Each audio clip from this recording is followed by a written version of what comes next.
Okay, here we go, folks. It's come up for us. Just gone past 7 o'clock in Queensland, naturally. But for our friends who are listening and watching all around the world, our co-host, none other than Andrena, has informed me that UK's gone to summertime. So it's currently 10 o'clock in the morning for her, so she can sleep up until at least 9:30 now. Yeah. Have her porridge and a cup of tea, and she's good to go. So without further ado, she's going to introduce you to our guest straight out of one of nature's garden beds. Oh, hi everybody, and welcome to Dreaming the New Dream. And we've sort of had a couple of weeks off, so we're back live again today. And today is the 30th of March, and I believe tomorrow's the last day of March. Anyway, I was blessed to go to Knowlton Church for the equinox, a couple of weeks ago now. And I bumped into Sandy. Now, I haven't seen Sandy. I've known her probably since about 2007, I think. And we've sort of chit-chatted over Facebook and different things over the years. And anyway, it was so lovely to see her again. And I love the work that she does with the Rose and so many other things. So I've asked her to be a guest on the show. So welcome, Sandy, and it's lovely to have you here. Thanks, Andrena, and lovely to meet Jeff too. It's just beautiful, to have bumped into you at Knowlton. I mean, how synchronistic! Well, yeah, yeah. It's such a lovely gathering, and I was invited to do the first meditation. There's a series of 3 meditations that have been happening at equinoxes and solstices. Particularly at Knowlton, but at other sacred sites in the UK. And I was very blessed to be invited to be part of that faculty. And there were so many lovely faces, so many familiar faces, because I've recently moved out of area and over here into Somerset. So it was just gorgeous. And, so I'll catch up with you when, somewhere along the track anyway for a cuppa. Right. So, you talk about multifaceted. So you are, we are all like diamonds, aren't we? Multifaceted. And I know you have got many sparkly bits to your diamond with all the different things you've done.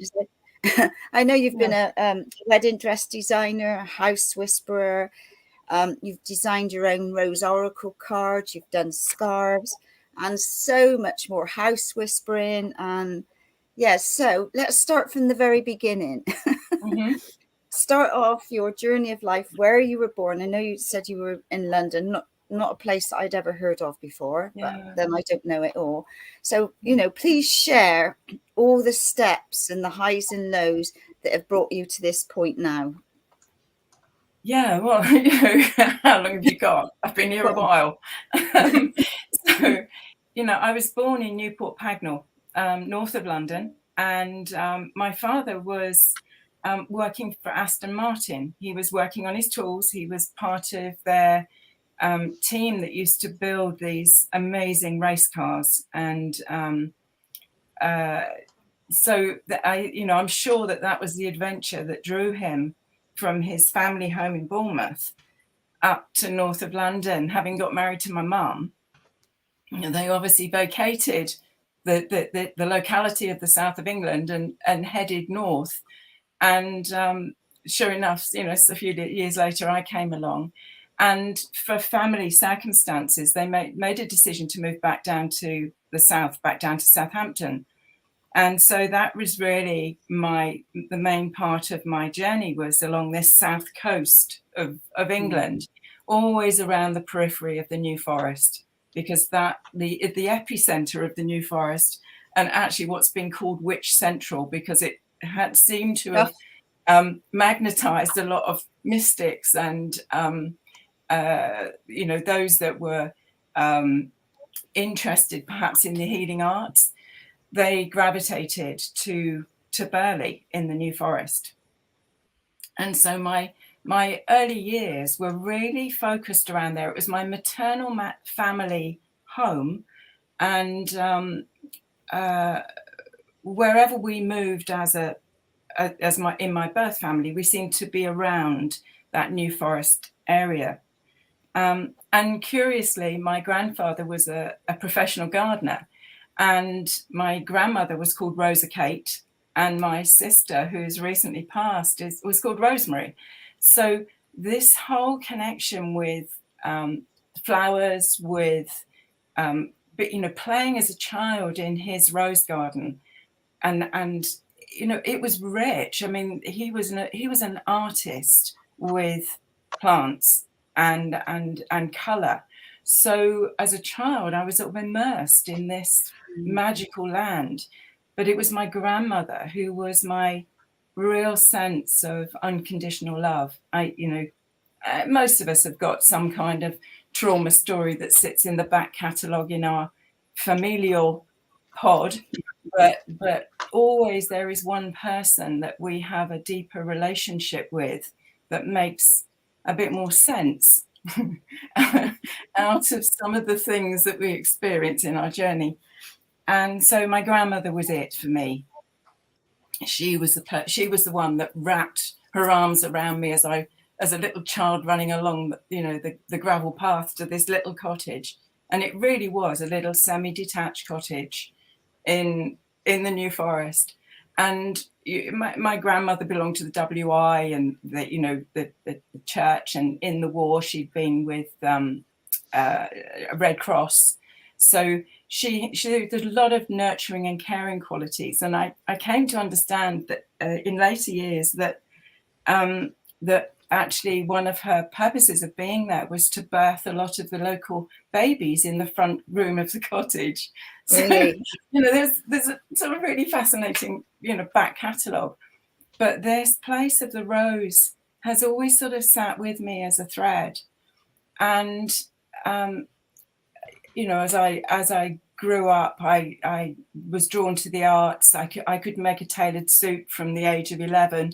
So there was clearly something in the genes that had come down the line. And I think myself that there was a history of connection with probably the French court. I have a strong connection to France and the path of the Magdalene, the path of the rose, and also this love of French textile, the love of beauty as it reveals itself. So this a circuitous route that took me through an art pathway, ultimately to get married and to open up my first wedding dress shop, and that was in 1982. That was the first time I opened up on my own. I'd been working sort of through somebody else's shop for a couple of years before that, but 1982 was when I first started my journey with silk and making beautiful dresses, and that took me really right till 2000. It was that 18-year journey, and in that sort of time in the design world, it was big dresses and very fluffy sort of dresses, if you like. They migrated through the time until towards the end of the time it was a much more sophisticated straight look. But actually, for me, the curiosity became more about who was this woman who came into my shop? Who was she? And what was her dream? So, this is called dreaming the new dream, right? The women that came through my door had a dream. And so I would sit and listen to that dream. I'd sit and listen to her story. How did she meet her beloved? How did she meet this person she was going to journey with? And that told me a lot about her sense of herself and her relationships. So I'd get to meet Mum often. What was the dynamic between this woman and her mother? What was the dynamic between this woman and her sisters if they were going to be bridesmaids? And because we did top end work, we often got very big prestigious weddings. You know, our work was in Hello magazine. We were on the front page of the Telegraph and, you know, a lot of the main newspapers at times. Page 3? Sorry? Page 3? Jeffrey. Page 3. Jeffrey. Well, possibly.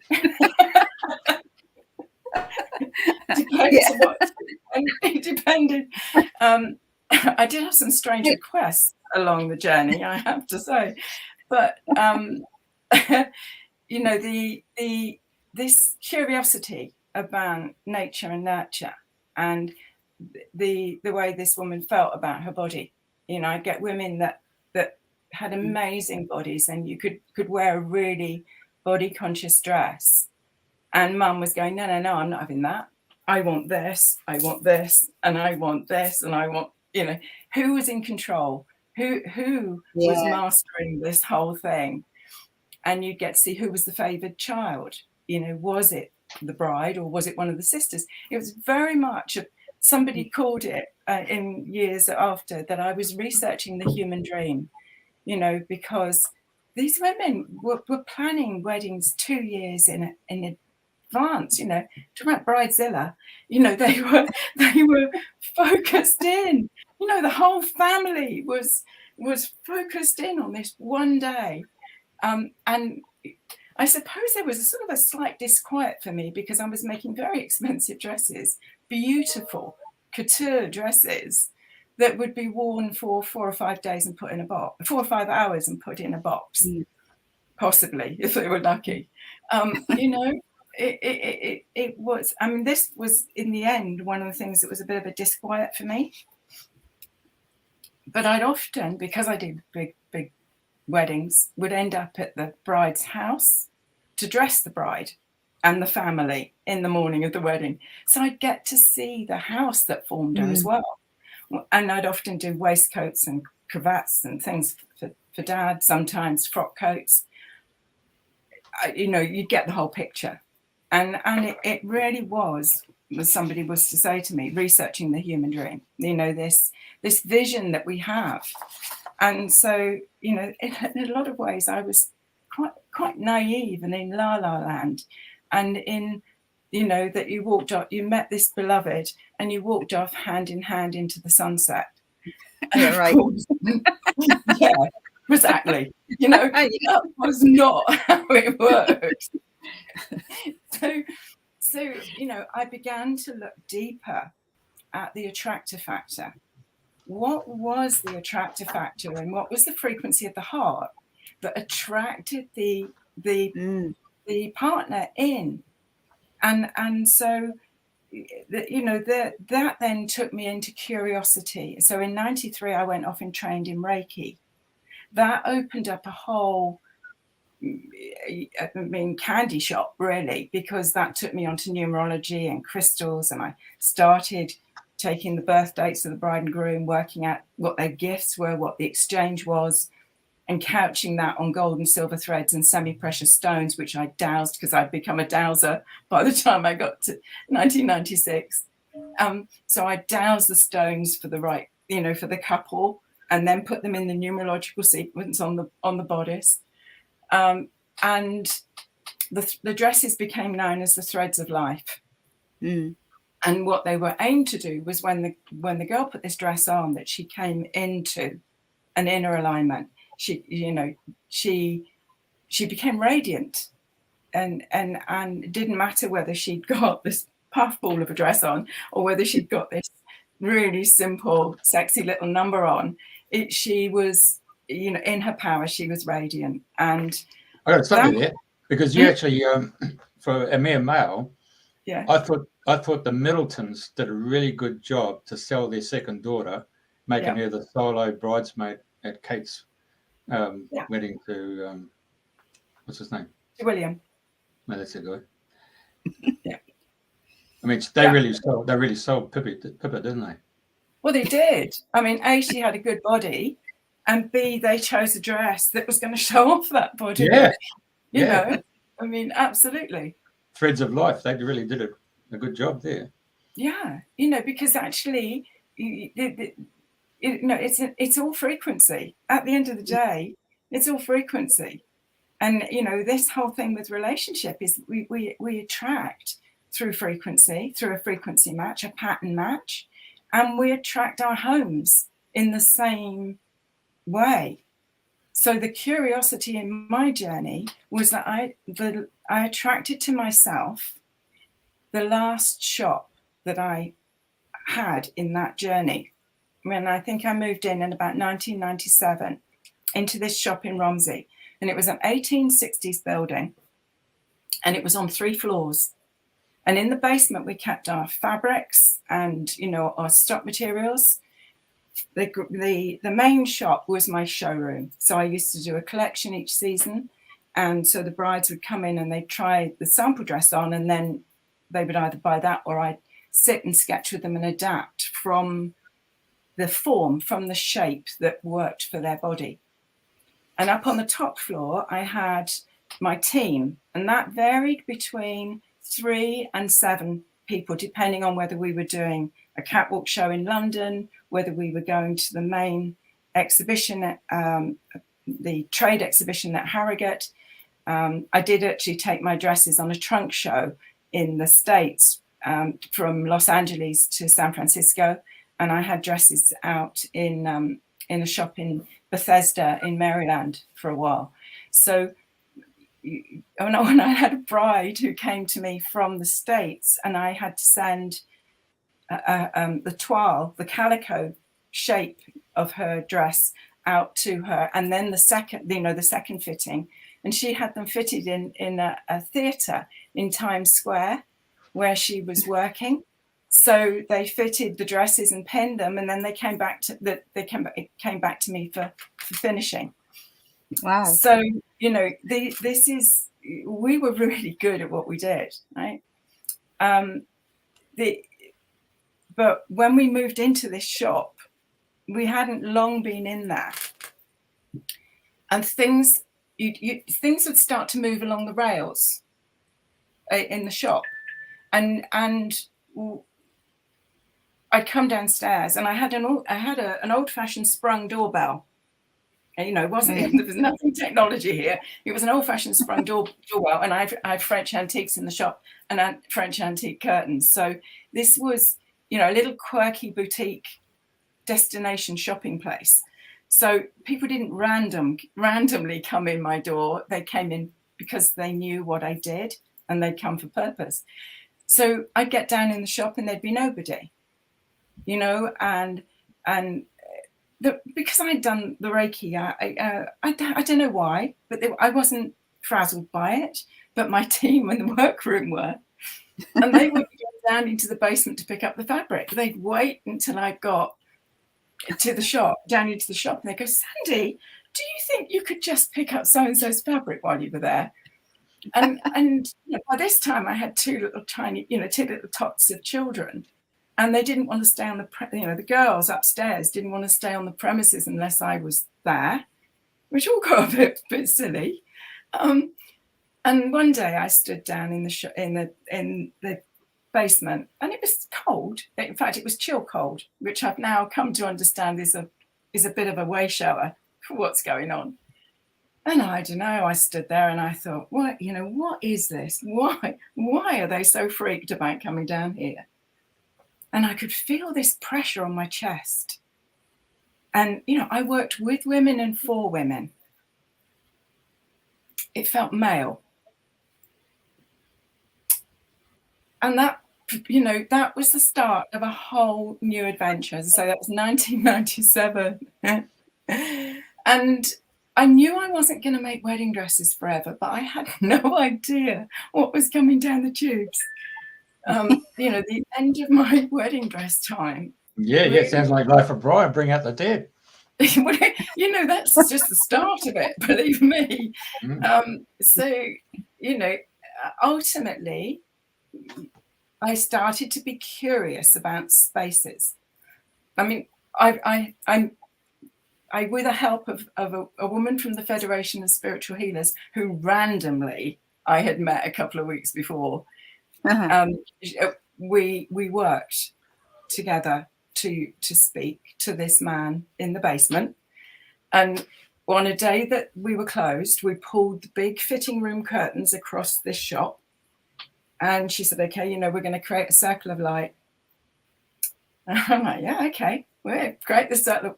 She said, I'm going to talk him up the basement stairs. And I thought, God, I can feel him. I can feel him at the top of the stairs. And then she set a ladder of light up, and she, you know, said, you know, speak to him, talk him into the circle and up the ladder. So I did what I was told. I felt him move into the circle and move up, and then he paused. And I thought, oh God. So, you know, now what do we do? And she said, no, she's waiting for you. She's waiting for you. And with that, there was a pop, and he went. And what had happened was that he died of emphysema. Okay, so I got this chest piece, and he hadn't wanted to leave his wife. So an aspect of him at the time of passing, and he didn't pass in the house, was so traumatized at the thought of leaving his wife that a fragment of him came back to where they lived, to the seat of the trauma, and anchored itself in. Of course, she then passed away and went on. Yeah. Wasn't bothered. Right? Say no more. Exactly. Definitely shopping. Yeah, Jimmy shopping. And I thought, how curious. I'm a wedding dress shop, right? And what had come up to be revealed was this piece of the story of what was locked in this little shop. And actually, I realized that this shop had changed hands quite a number of times. People didn't stay in this shop very long. So that was really fascinating. Makes sense. In itself. Yeah. So that then started me curious about spaces and the energy that gets locked in spaces. And by the time I'd got to that place, which was until 98, I'd also started training in Sekhem, actually with an Australian master called Helen Bellow. And she'd started to come into the UK to teach Sekhem, Sekhem. There's several different versions of Sekhem. And I lit up like a Christmas tree when I saw this advert for this teaching. And I can remember being so excited about going to meet this woman. And of all the students, she'd asked for me to work on her as a demo.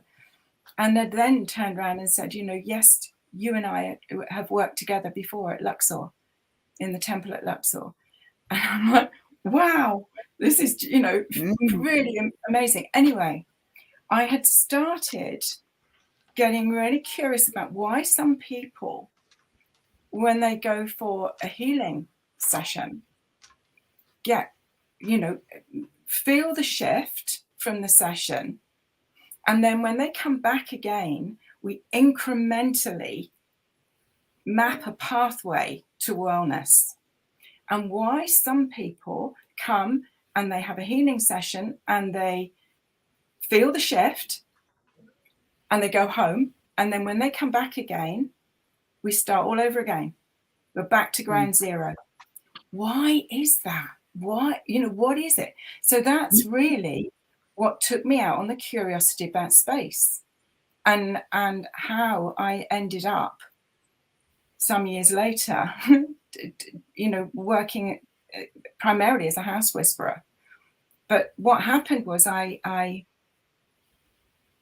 became more and more interested in that part of me than I was in the frock making. And so, energy flows where your attention goes. So my attention in its curiosity about spaces, and I'd always loved interiors.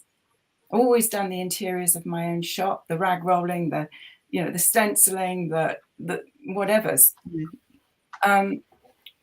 The energy to make wedding dresses became more and more onerous. It became more and more heavy for me to keep showing up and, you know, designing and pattern cutting and dealing with, you know, the counselling sessions that my staff needed once a week because they've got stuff happening at home or whatever. You know, I became less and less, and the stress of getting this dress right for this girl, and the you know, and the stress of one of my staff having a bad day and, you know, wiping the sleeve of the dress on their red lipstick just as it's about to be delivered to the client. Yes, it was that sort of stuff. It wasn't La La Land making wedding frocks and beauty for people.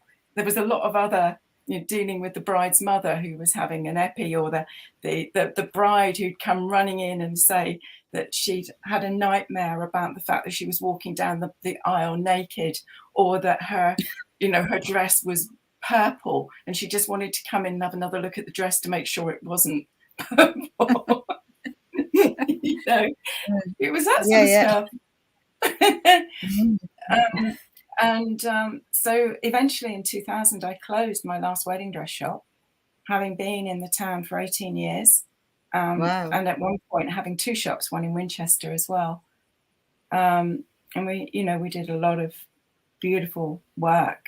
But it wasn't floating my boat anymore. I wasn't, you know, it didn't want to get up in the morning to do it. And I went off to Chelsea Harbour in London and trained in interiors at KRC in Chelsea Harbour. And then started out this journey of creating sanctuary places for people, sanctuary for the soul. So I started primarily working with bedrooms and en suites. So creating a real sense of sanctuary that was, you know, that our spaces are places where we truly need to come home to ourselves. So yeah, this is the actual little Rosie temple that I have here in Somerset. This is my little meditation space where we do gatherings and teachings. So that's lovely. You know, I then from that experience in 97, I was working with different other light technologies that would heal temporary, create beautiful spaces, high frequency spaces that were sanctuary for the soul, so that when you walked in, you know, the house wrapped its arms around you and you felt safe, nourished, inspired and energized to be able to go out and share yourself with the world. But home is that deeper canvas. This is inner temple, and our houses are our outer temple. You know, what is the resonance between this inner temple and what's going on in our spaces, creating, you know, this aligned space for ourselves. So that journey then led me on to meeting with someone called Christian Kyriakou, and I met up with him in 2005, and we came together in partnership to really develop the language, the art and science of house whispering. So we did hundreds and hundreds of consultations together through Europe, through the UK, through Northern Ireland, out through into the States. And we used to teach house whispering when we were teaching in the States as the house whisperers.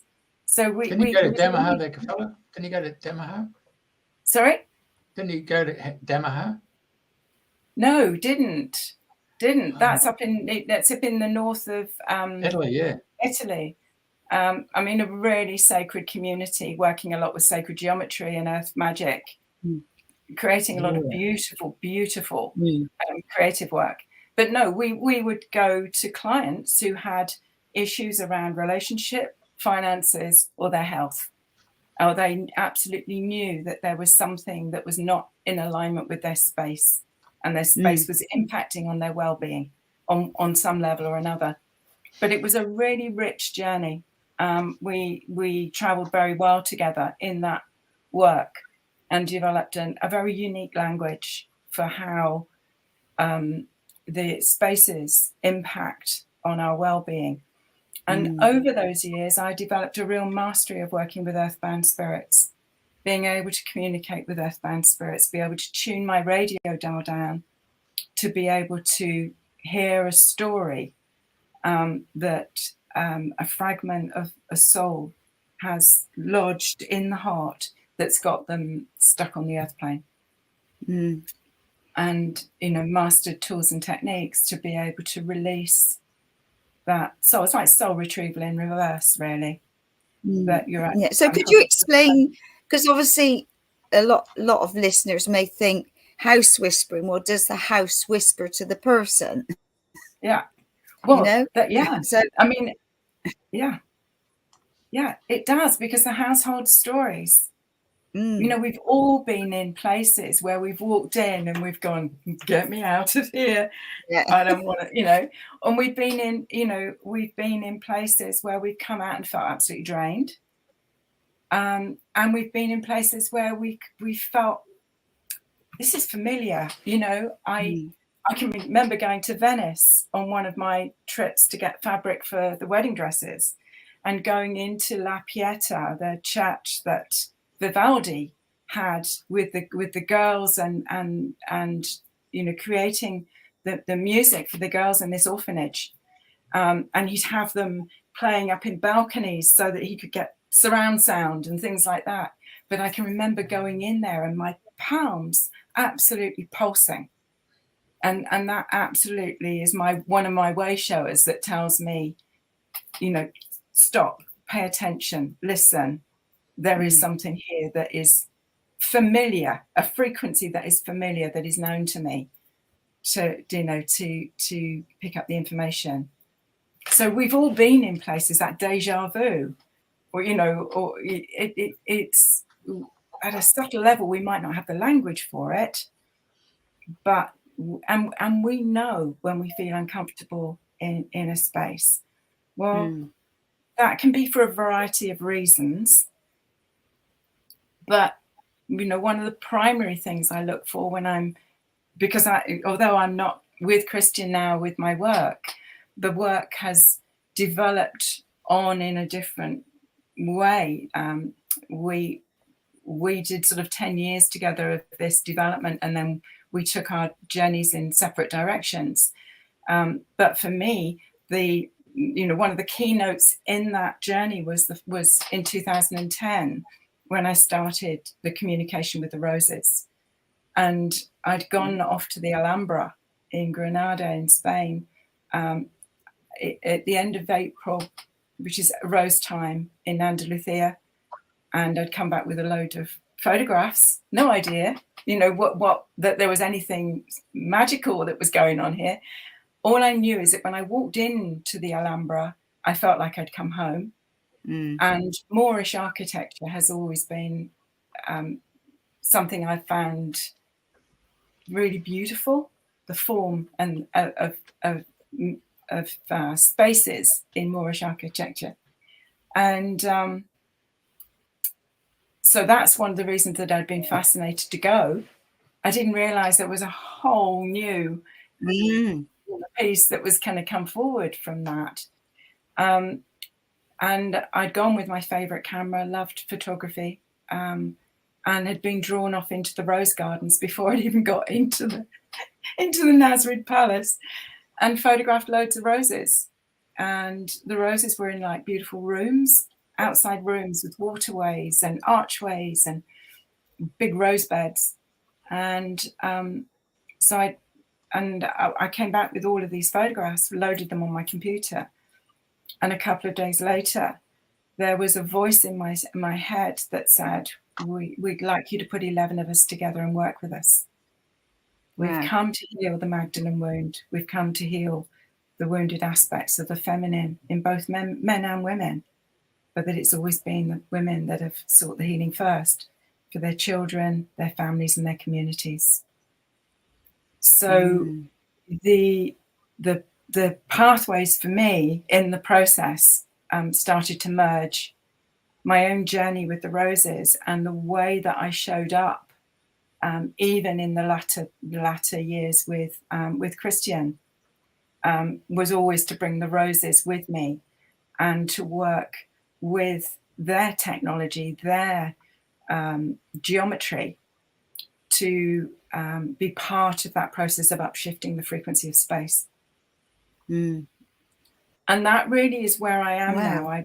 I work the two aspects of this mastery of the way that I work with people and their spaces to create high frequency, clear, high frequency spaces. And my earth service within that is in the spirit release. It's in releasing stuck spirit, because Mother Earth doesn't want this traumatized energy on her mantle anymore. No. You know, this has to be released. And my work with the roses in a pathway of coming home to ourselves. So it's either coming home to our own heart space or coming home to the heart of home, and then being able to merge the two so that we are effortlessly at home in ourselves. And our energy fields, when we are in a healthy, clear and aligned space, can unpack, which allows us to absorb the vitality of the earth and to be surrounded by, you know, the beauty. Oh, thank you, Jeffrey. That the Alhambra is just a most magical Moorish palace, just on the outsides of Granada, and the architecture and the sense of the space and the connection to the Sierra Nevadas is just magical. Yeah, I think if you go on, that is an amazing view through one of the Moorish arches. And this is the Lion Court, actually, that you were just, the one above, that's it, the Court of the Lions. And there are 12 lions facing out from the center waterway, and channels going out to these amazing architectural like pergolas, really, aren't they? I mean, just beautiful. It's you know, I really recommend anybody. They don't have to be interested in roses or Moorish architecture, but the energy is amazing there. And it's actually on one of the esoteric Venus temples. There are 7 places on the planet that are holding this template, a Venusian template, and the Alhambra is on one of them. And you see these beautiful waterways. And obviously that has a very strong connection to feng shui, and the way that these sort of rooms, you know, you walked from space to space, and the rooms were filled with beauty, and the gardens were just magical to be in. I you know, as I say, there was a real sense of sacred homecoming for me. It's like it was familiar, but for whatever reason, I had gone there to collect the roses. I had gone there to make this connection with the beautiful rose gardens there. And as I say, anybody that's interested in going there for the rose gardens, you'd need to go there end of April, beginning of May. They're about a month ahead of the season here in the UK. But it really is magical place. So yeah, that's the way that the weave has taken me. And I think you've got the Venus grid there, Jeff, that I was going to ask about that. Like the bricks hold the memories, don't they, in the buildings? They absolutely do. I mean, because actually anything that we have that we are building materials holds some degree of water. So you know, if we look at the work of Masaru Emoto, who spoke about the memory held in water. So even you know, the plaster on our walls has got a percentage of water in it, otherwise it would be dust. So it is the water molecules that hold the memory. We can walk into a room and we know whether it's got good vibes or whether it's not. And there are two main energies that hang around in spaces. One is spirit energy, which is a fragment of a soul that's had a life just like you and I. And for whatever reason, there was trauma in the heart field, like my chap in the wedding dress shop, that has meant that it is more difficult for the soul to leave the body. So people will often wait till a certain person comes into the room before they feel that they can leave. Or for some people, they will wait until people leave the room before that they can leave, because there's too much of an emotional connection. Some people go into a coma that for 2 or 3 days it will be an inner process of coming to peace with the life, to enable a really easy transit out of the body. And this is why in the Egyptian pantheon, Anubis weighed the heart against a feather at the time of passing. So we are called to have hearts as light as feathers. And this is our journey through life, to find peace with perhaps the traumas of our childhood.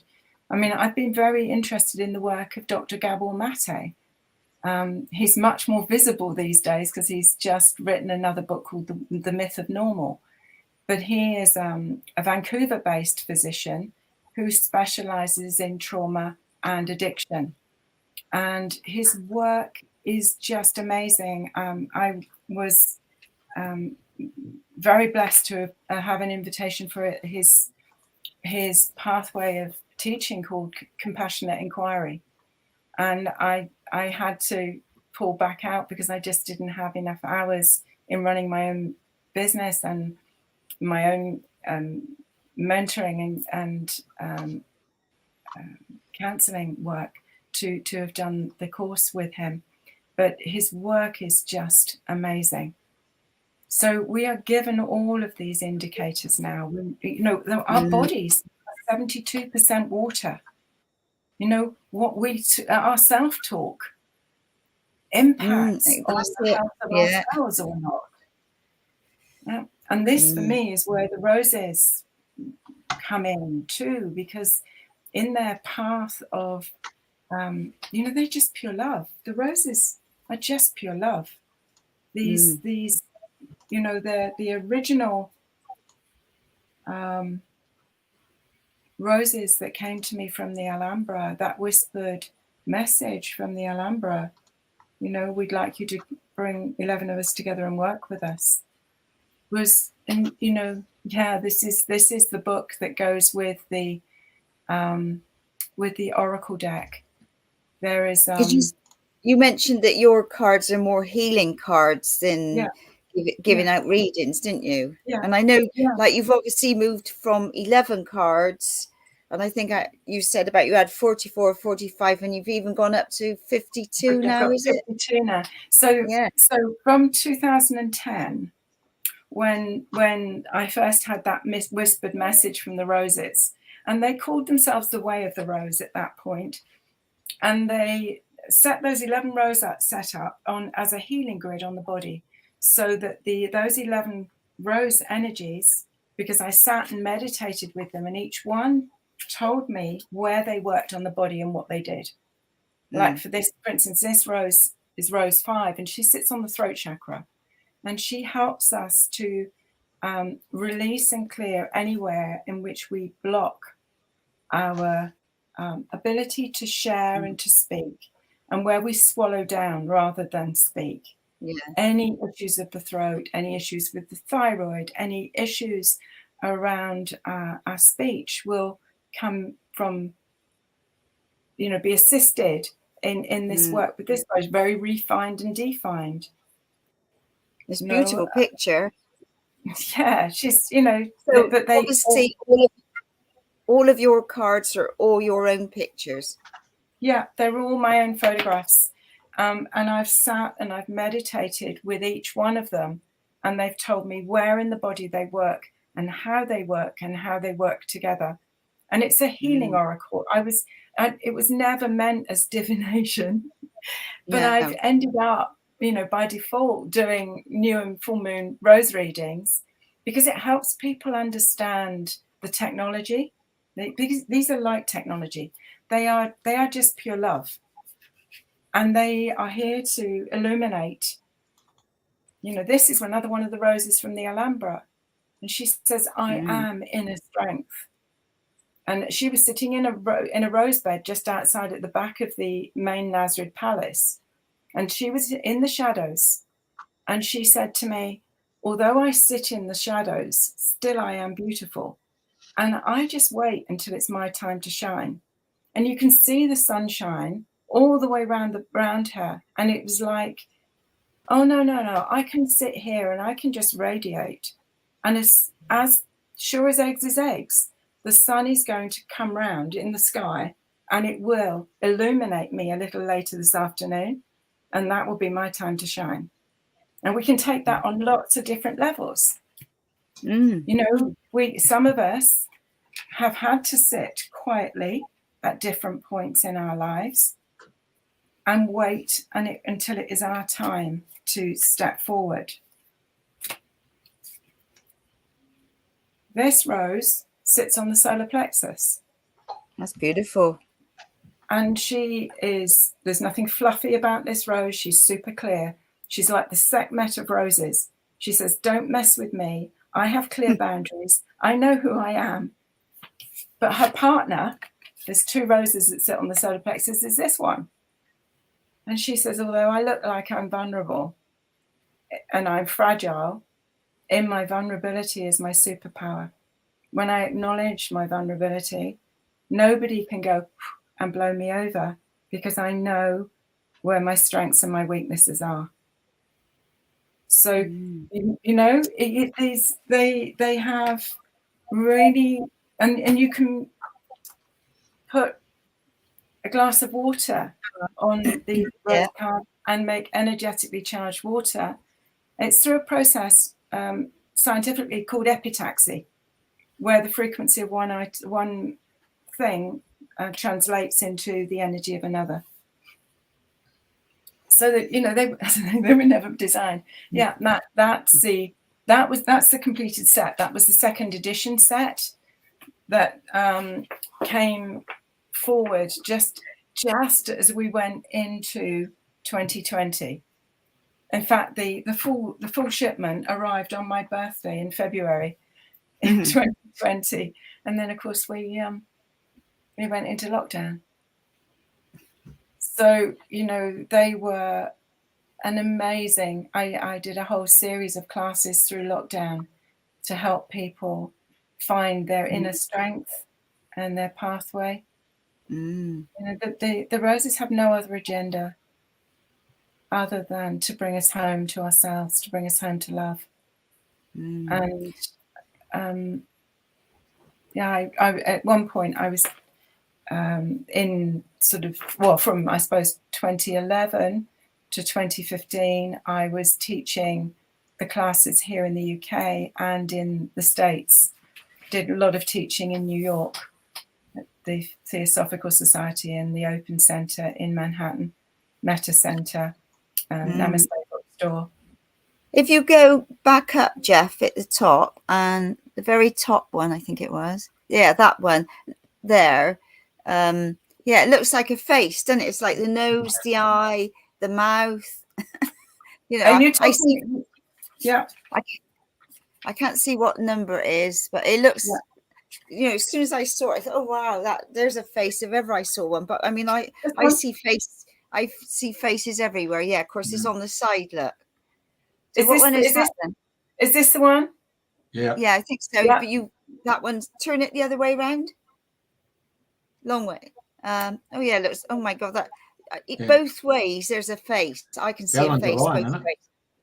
You turn around the other way. Yeah. You got that face. Yeah, and then you go there. There's a lion. Or there's an animal there. Wow. Because I look at them this way. I haven't seen that. Yeah, no, that the other way really called me. It's just like he's looking same down, he's here. got a bent nose. And so what number, what name, what's the message on that card then? This is Rose Bagua 6. So there are 7 levels to this work that I share with the Rose Oracle. The first set is working with the physical body. So it's a grid on the body. The second set are 3 master roses that weave the left and right hemispheres of the brain. Then there are 11 roses that are the transformers of the 5 wounds to love, of abandonment, betrayal, denial, judgment, and separation. This rose belongs to the Rose Bagua. I'll show you. This is the Rose Bagua. Oh, wow. Right. So this is what I often use when I'm working with clients with their spaces, because it rebalances the Bagua, the feng shui Bagua of the space. So this rose is all about helpful friends. And she looks almost etheric. You know, she doesn't look like, but she's another one of the Alhambra roses, actually. Not all of them are. But, she is on this Bagua, on this axis, across this diagonal. This is the rose of abundance, wealth, and blessings. So what this rose down here is saying is that we have to recognize the value of the helpful friends in our lives and how much that impacts on our sense of wealth, blessings, and abundance in life. So, if we're wanting to be working in this arena, we have to foster the connections and the relationships that get us, that really understand us, that, I suppose what we call our tribe, those that really see and support what we're doing. So this is the message of this rose. And it's interesting, isn't it? So very. The faces.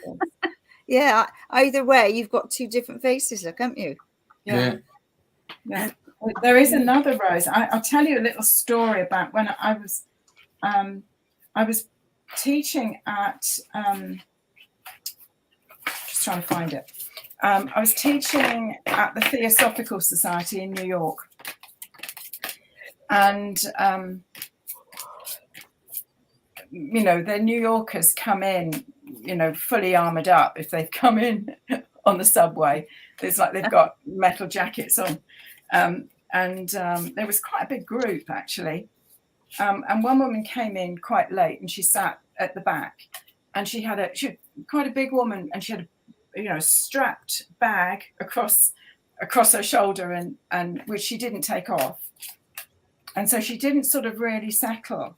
And it was quite sort of disruptive in the back of the class. And I'd started going through the first class until we got to this rose, right? Now, this is Rose 8, this rose. And she got up, and this woman became super animated, because actually what she could see was this sort of Mary figure, this cloaked figure, sitting right in the gateway to the sort of inner sanctum of the heart. Once she got that, she became super animated. I was almost bouncing around the room. But, people see different things in the roses. That's what I'm saying. And actually what you see is really what has got the message for you. So this was like the temple guardian, the inner temple guardian, the guardian to the Holy of Holies. And so we've got this sort of figure that is like Mother Mary or Mary Magdalene sitting, guarding the entrance to the inner temple. Yeah, and on that one, I can see, like at the top, look like 2 figures. So where was I looking? Yeah, so those 2. Well, I can't point here because, so right in the middle, you've got 2 pointy bits, and they look like 2 heads to me. Yeah. Yeah, interesting, isn't it? Amazing. This is why, for me, working live groups, working live circles is so fascinating, because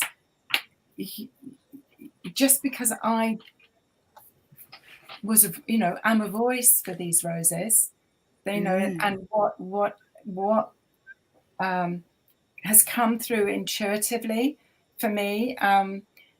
Part of this, I mean, when I first heard that voice that said, we'd like you to put 11 of us together and work with us, I did say, who am I hearing? Yeah. Who am I listening to?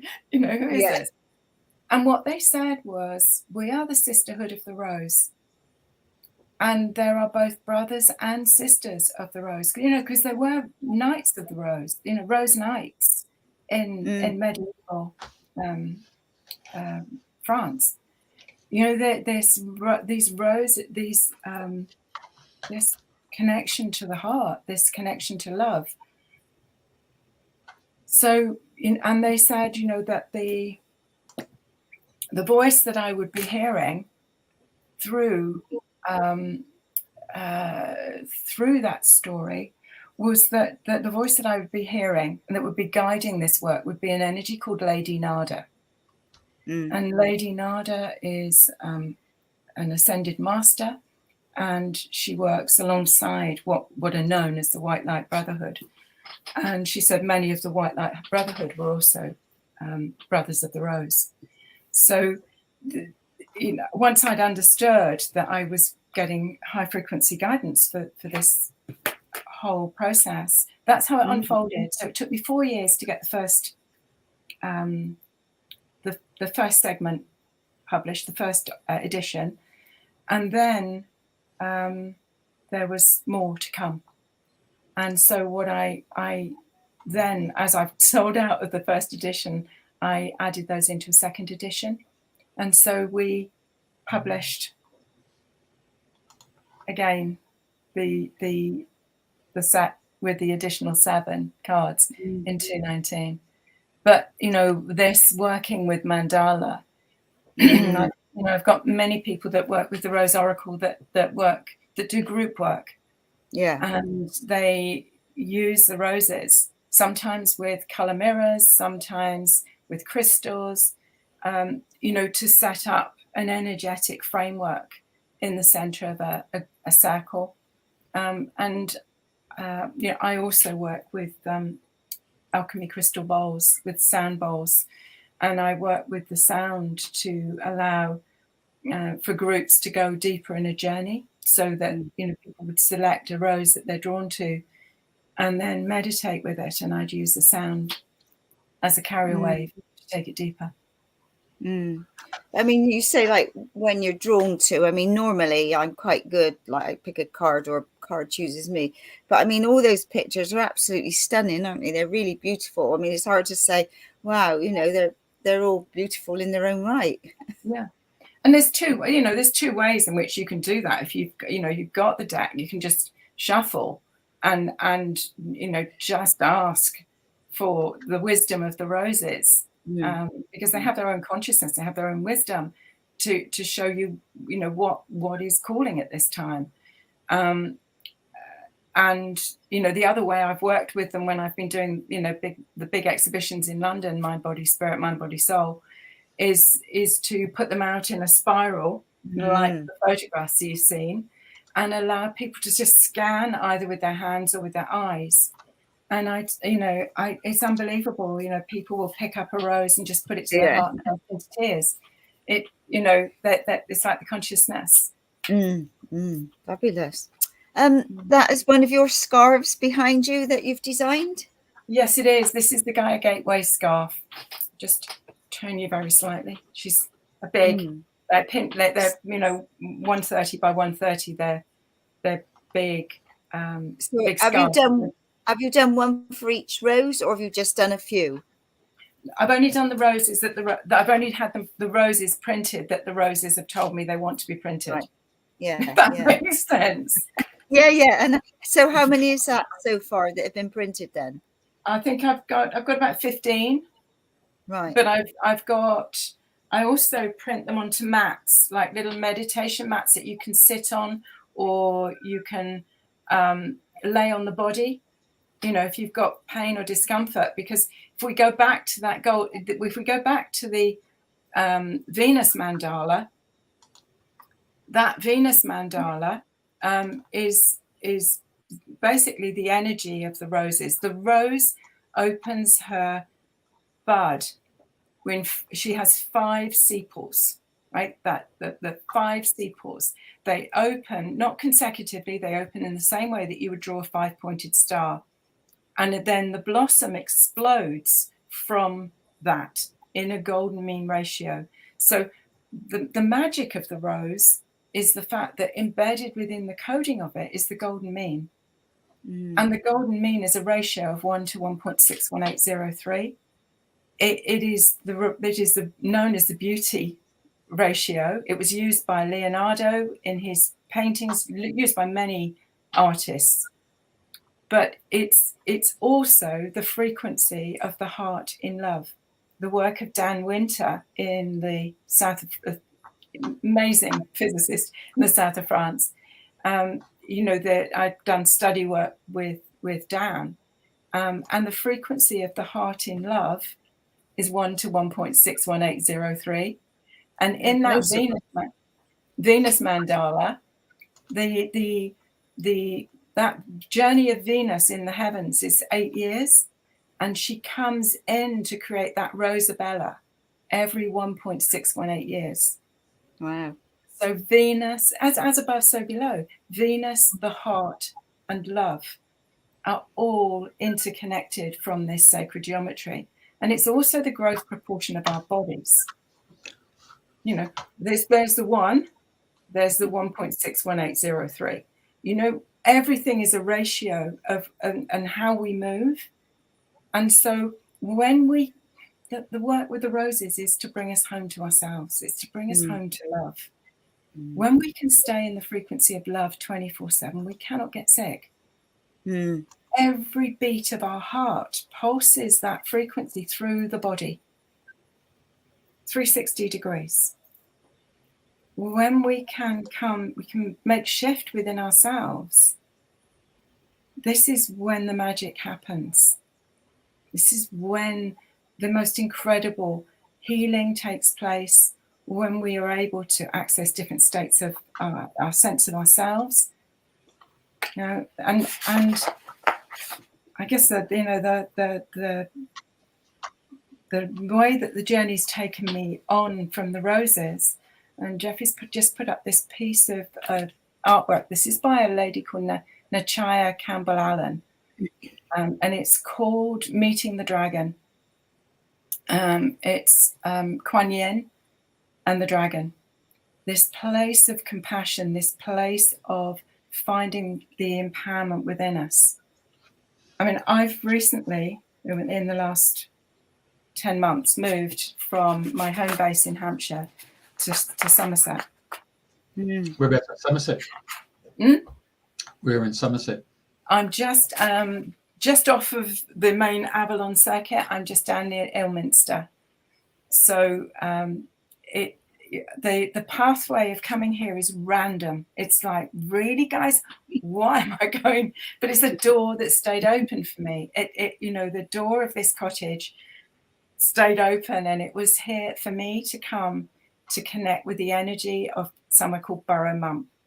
And I think you've got some pictures, Jeff, of Burrow Mump. Burrow Mump is a sacred site in the Avalon land. And I was drawn to go there, visit pretty soon after I got here. It was clearly the reason for me coming to be on this piece of land. And when I went to Burrow Mump, and I've been fascinated by the work of Rory Duff, and had several conversations about Rory Duff, and actually that brings us back full circle to our meeting at Knowlton.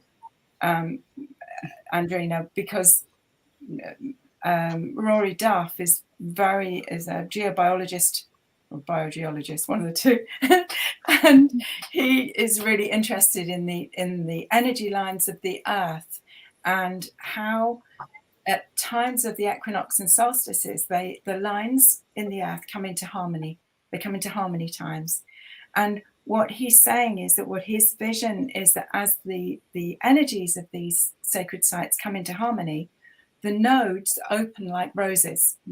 So there is a big weave of the work that Rory's doing, and my curiosity about the chakras, the rose grids on the body, and the connection with the energy of the land and the roses and the heart of home. So the journey that took me to Somerset and then took me to Burrow Mump brought me into connection with a group of energies called the Elemental Rose Dragons. And this has been the fascination for this last 9-10 months that I've been here. These elemental energies that are coming, they said they'd come from the 5D heart of Gaia, that they had come specifically as rose dragons in the frequency alignment of my own journey with the roses, but they were holding the template of earth, air, fire, and water, and ether. So from standing in full presence and listening to the note of Burrow Mump and sounding the note of Burrow Mump, what opened up was this connection and the communication with these four elemental rose energies, elemental rose dragons. Now, if you said to me a year ago that I would be talking dragon speak, I would have fallen off my chair. This is absolutely not in my language. I have worked with the energy, obviously, of the land when I'm working with people with spaces, because sometimes there is a vortex or a portal or an imbalance in the land which is affecting the balance of energy in the home. But never in this way did I imagine that I would be listening and communicating with the consciousness of Burrow Mump, let alone these dragons. And where's Burrow Mump? I mean, Burrow Mump. Yeah, so, it's just on the edge. Yeah, it's just yeah, you will need to go. Open up a bit more. Wells. Yeah, you're going to have to come down to near North Curry. Keep going past Langport. You'll need to keep going left. You could take your cursor left from Langport, and it's sort of between. No, not that far down. Between Langport and Taunton. Between Langport and Taunton, you'll need to come back to the right. Keep going right. So you're in there somewhere, just near North Curry. Not far from North Curry. Oh, did you see? Was that? Yeah, you probably need to keep going in, but it's just north of North Curry. I remember going there with Carol, oh God, many years ago, and I remember it had been raining, and I came down the hill much faster than I'd gone up. Yeah, it is. It is what it is pretty,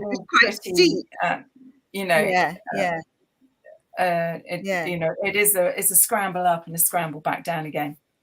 But because that's not so popular as going up the Tor, is it, for people? No, but actually Burrow Mump in some ways is a clearer frequency. It's also on the Michael Mary line, but it's not had so much work done on it. Yeah, and I quite think that's this is the challenge for the tour, is the fact that people go to do work, and so it gets slightly corrupted in its frequency. Some days it's a bit more gunky than others. It has to work hard, whereas Burrow Mump has not. You can see the tour from the Mump, and the Mump has got a connection to King Alfred. Right. So King Alfred had his one of his out of town gathering places at the Mump, and the Mump has also got a direct energetic connection to Rosslyn Chapel. And curiously, The mump is on exactly within minutes on longitude between Rosslyn Chapel and the Alhambra. So it gets curiouser and curiouser, the journey. Yeah. But Yeah, what these elemental rose dragons are saying is that we have to have. There it is. You've got it, Jeff, in the little picture up on the top. So what they're saying is that we have to connect in with these elemental energies of Mother Earth. We have to understand that our body is her body, that we are made up of earth, air, fire, and water. And this is the vessel that we are journeying in, but we are animated by spirit. And that is a vessel, on this vessel for the soul. So what they're inviting us to is a different level of homecoming to ourselves, a different level of connection with those elements within us that bring us into a deeper and deeper harmony with the earth. And they said that at this time, the more of us that are aligned with the earth in that way, the more we are able to hold the light quotient. And that Gaia has not been able to fully activate in her 5D form until there was enough of us in vertical alignment, holding a high enough frequency of field so that we didn't get fried. As you know, with these high frequency photonic light energies coming onto the planet, with these, you know, EMFs and CMEs from the sun, we are being asked to upgrade, we're being asked to purify, we're being asked to really connect in with these elements. And so the rose dragons and the work that I've been developing with the rose dragons is this call of sacred homecoming. So it's interesting, isn't it, that I work with spaces to enable people to sacred homecoming to their spaces, but this work is a deepening aspect of weaving masculine feminine, and that links me right back to the wedding dresses. You know, this sacredness of marriage, but actually it's an internal process that we're called to mastery of, weaving the Eden Pingala, weaving the masculine feminine in balance, and connecting in with the earth and the currents of the earth, the sacredness of the earth, to enable our hearts to be fully open. And it's said, isn't it, when the aircraft, if there is an issue with the oxygen, put your mask on first. We have to do, those of us that are drawn to this work, have to do the work to refine and align so that we can be safe hands. Definitely. There was one thing I was going to ask you, because I saw you put about the Vedic numbers, and you had 9 and a star next to it. So I just wondered, because obviously I'm a life path 9 and I've got all 9s in my chart. But how does that vary? Is that a completely different way as opposed to the average life path numbers? I don't. Yeah, I don't. They don't. The two are not. Yeah. They're not connected. There's not. What do you mean? The 9 in the rose cards? No, in the Vedic numerology, I've sort of read something about what did it say now? I don't know. You had a 9 and then a star, and then it said Vedic something or other. I've forgotten what it said now. So I just wondered if that was anything to with, because I know you mentioned numerology. No, okay. Yeah, no, I don't know anything about Vedic numerology. Oh well, I saw Vedic. It said anyway. We'll have a look at that. Good. So, no, I mean, I did study with Camilla Sutton in Vedic astrology years and years ago. As it was part of my really sort of looking at where my focus wanted to be. What was it that really drew me as I like technology, because Yotish, that Vedic astrology is the science of light. So this was part of my exploration. I also did a year's study with the Academy of Healing Nutrition. All of these ways of well-being. How do we best optimize our health and well-being? Definitely. Oh, it's been absolutely fascinating. I'm so glad I bumped into you again. It was obviously so meant to be, because absolutely fascinating. I mean, I've seen pictures of, along the track of your cards and your scarves and different messages. But so it's all divine timing. So thank you for being star of the show this week. And I really enjoyed it. So, and Sharon, so look forward to catching up with you soon. Yeah, thanks, Andrena. Yeah, it's certainly been what one would call a colourful journey on lots of levels. Definitely. I do have a question, but are you going down towards that path of essential rose oil? I do. I used essential rose oil before I came onto the program. So I use an Egyptian rose oil, which I energetically charge on the rose oracle, on the rose cards, or the rose cards that want to come, to energetically charge it. But I use Egyptian rose oil because it's a very green, very light green. It's not a heavy cloying oil, which some of them are. But interestingly, as we've got a coronation coming up, rose oil is used in the anointing process. Amongst other things, rose oil is used to anoint the third eye of the new. Yeah, no, I love the rose oil, and I have got one, I think, from Star Child. I got a long time ago, but yeah, I always go in and put the best drops on when I pass it through. Yeah, and it's the highest frequency of the oils at 326 megahertz, microhertz or something. But it's the highest frequency of the oil.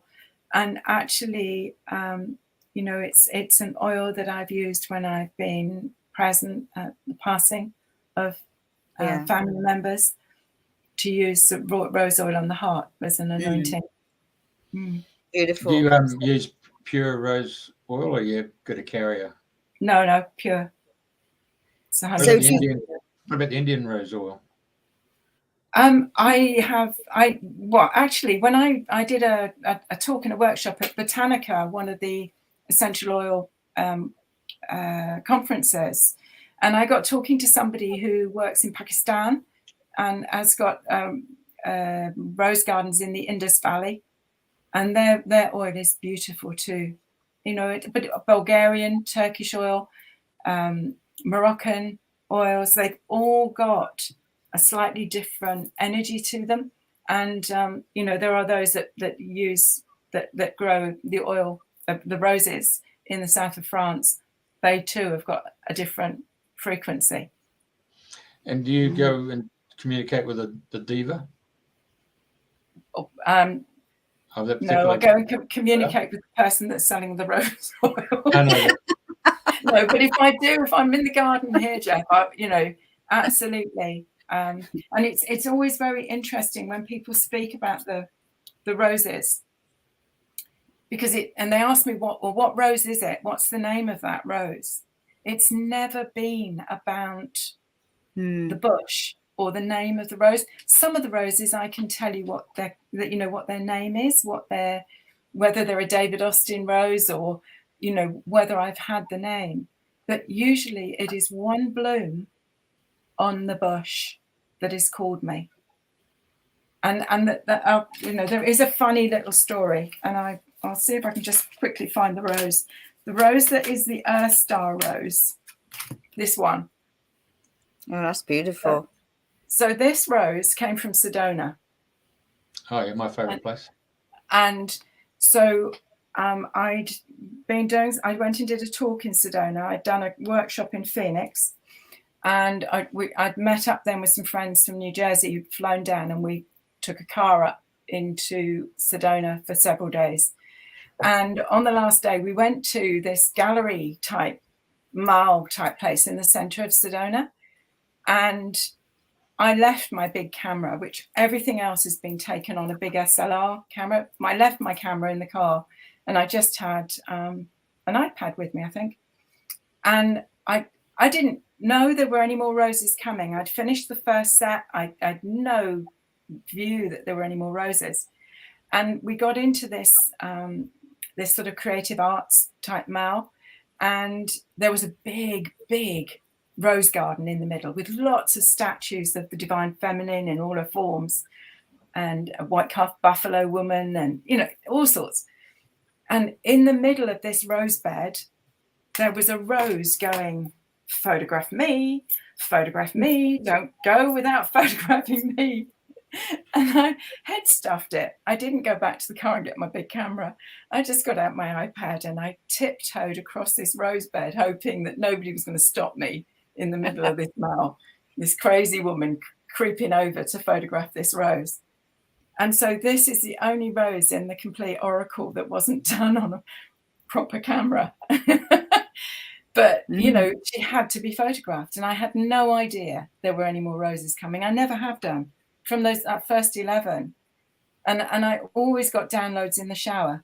You know, I'd be standing in the shower and there's 3 more of us that want to come through, and we are the Master Roses, and we'd like you to go to Roslyn Chapel, you know, or there's 11 more of us that want to come together, and we're the Rose Angels. No, I don't want a whole load of roses called Archangel Michael Rose and Archangel. No, you know, there would be this dialogue that would be going on in the shower. And it was the same with the Bagua. You know, there's 9 of us that want to come together, and we're a Bagua. Can I call you light codes? Can I call you anything but a Bagua? No, we're a Bagua.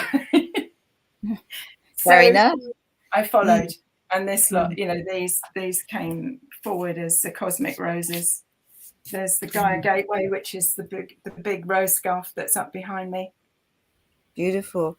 And that's the Earth Star. They sit like cup and saucer. And have I got the other 2? That's the Stellar Gateway.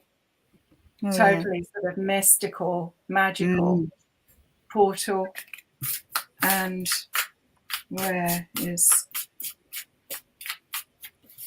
and this one is the Soul Star. Just an explosion of golden light. But they're all stunning. Every one that, you know, you've picked up are absolutely stunning. Yeah, they are. This one is with the essential oils, do you ever put them on your tummy button? Or on the Pechotti gland? Yeah. On your tummy, what do you call it? The Pechotti gland. Is that what you call it?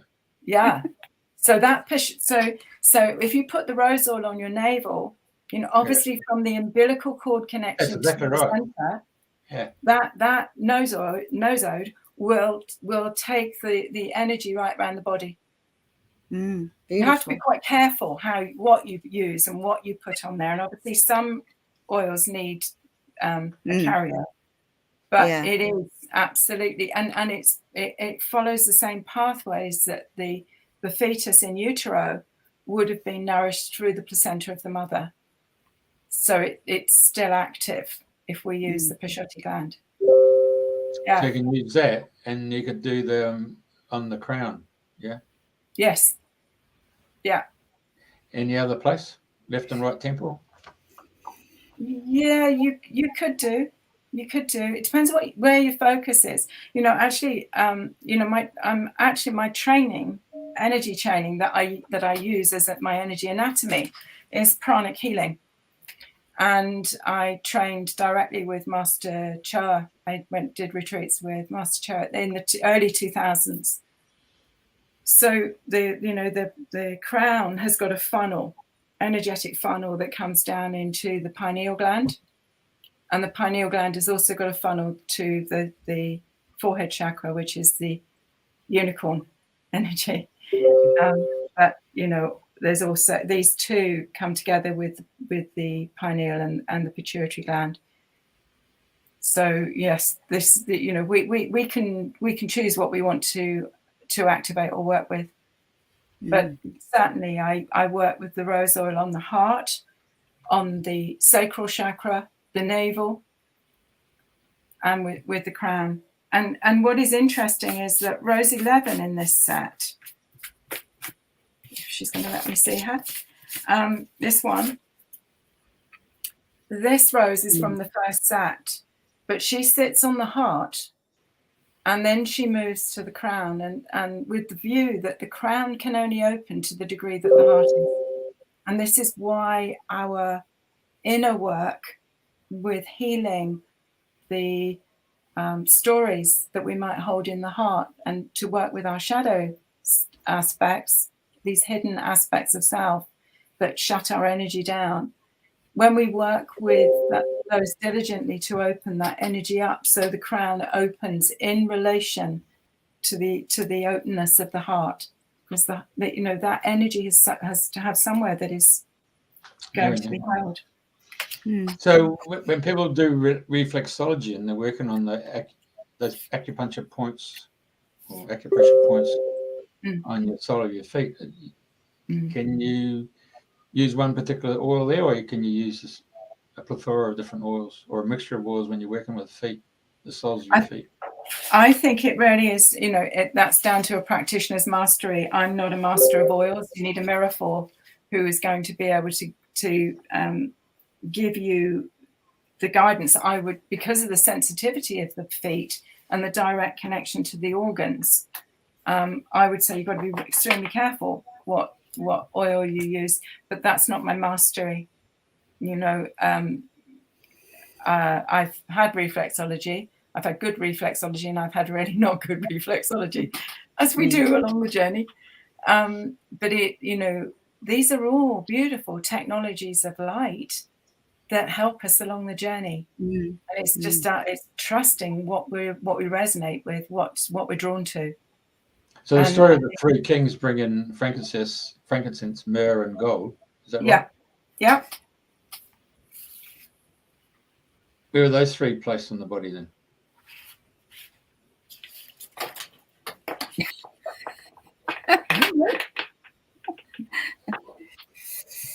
That would be someone else's mastery, not mine. For me, the work is all about activating the higher heart, which is the threefold flame. It's the weave of love, wisdom, and power, and that sense of universal love. The three kings were all carried individual messages. The messages were in the symbology of the frankincense, the gold, and the myrrh. They were all gifts, energetic gifts.